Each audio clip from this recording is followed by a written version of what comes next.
When Disney found the light at the end of their dark age tunnel with the 90s Renaissance, the musical numbers became the central focus of every film's success, more so than ever before thanks to The Little Mermaid. 7 of the 10 biggest hits today were born from this era. For Disney's legacy, music had to matter, maybe even more than the story itself.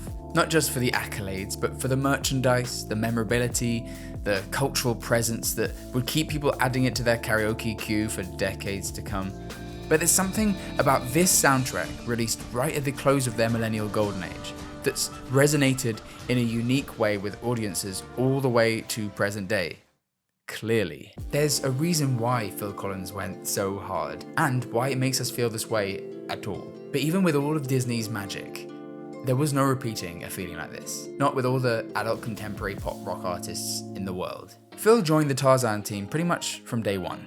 1995, when directors Kevin Lima and Chris Buck figured early on that it wouldn't be Disney's traditional musical where the characters had their time to sing, unless you counted scatting. Lima told the Chicago Tribune, "I did not want Tarzan to sing. I just couldn't see this half-naked man sitting on a branch breaking out in song. I thought it would be ridiculous."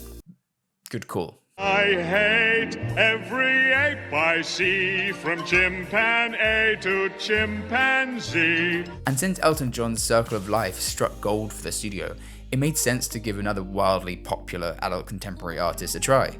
Who better to paint another musical picture of Africa than another British white guy? Now comes the part where we throw our heads back and laugh. Ready? Ready! Before joining the Mouse, Collins had gathered enormous fame and fortune, first as the drummer turned singer for the prog rock band Genesis, then as a solo act in the 80s. Having so much face time in pop culture, his music had become adored and reviled all at once. His music was too well known, I guess, as a caveat to ubiquity. It wasn't much of a deterrent though. I mean, he was trying his hand at everything. Acting, yep, that's him, in Hook. And by the mid-90s, almost inevitably, Disney. Right around this time, Disney Animation Studios were antsy for another big box office win, since momentum had slowed after a few respectable but still underperforming films compared to The Lion King and their rising rivals, DreamWorks and Pixar. Revising their playbook, animating Tarzan for the first time was a very reasonable strategy since it had been a household name in cinema from as early as the silent era.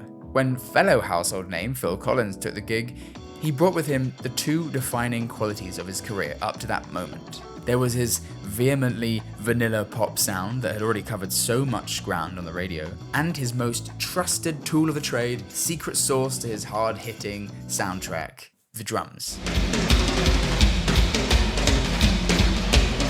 Tarzan is set in a nondescript jungle region of Africa. I'm not going to get into the deeper significance of drums and percussion in Pan-African music because, frankly, like much of the African presence, that was not heavily considered. But the inspiration is there since the producers wanted a strong jungle beat to accompany Tarzan on his adventures.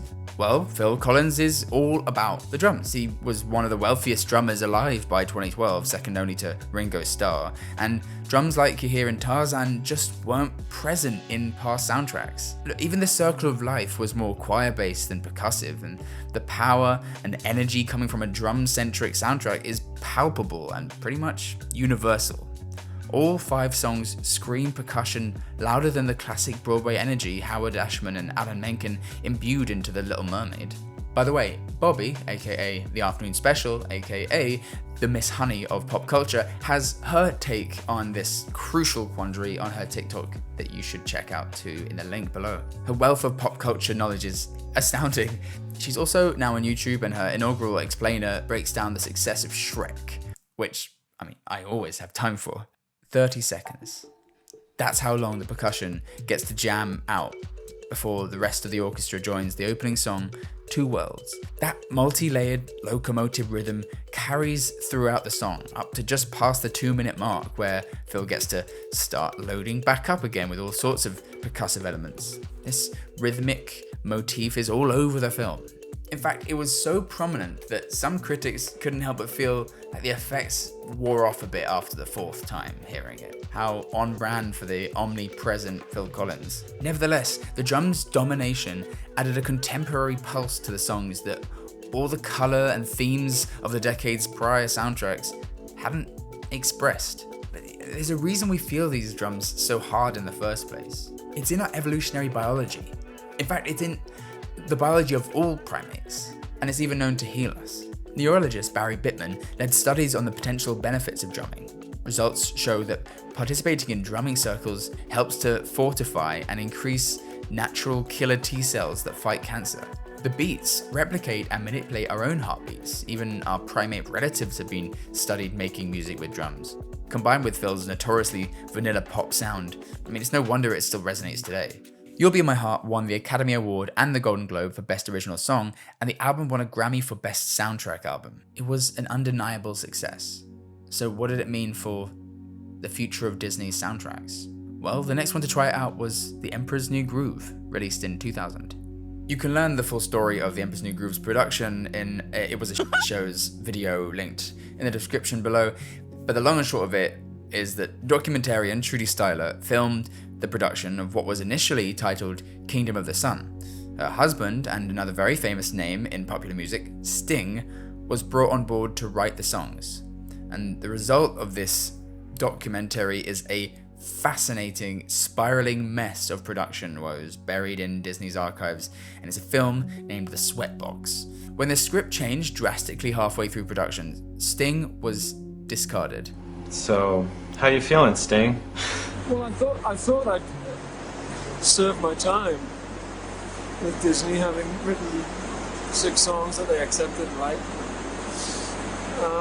Now I hear that they want to change the script, so it makes all the characters and the plot and everything, the songs have been written around, moot. Brutal. So yeah, Tarzan's soundtrack was the last success of its kind from Disney. And while Phil Collins is still present in the adult contemporary genre to this day, the contemporary adults of today will know him best as the man who didn't have to go so hard for Tarzan's soundtrack. But he did. He did it for us.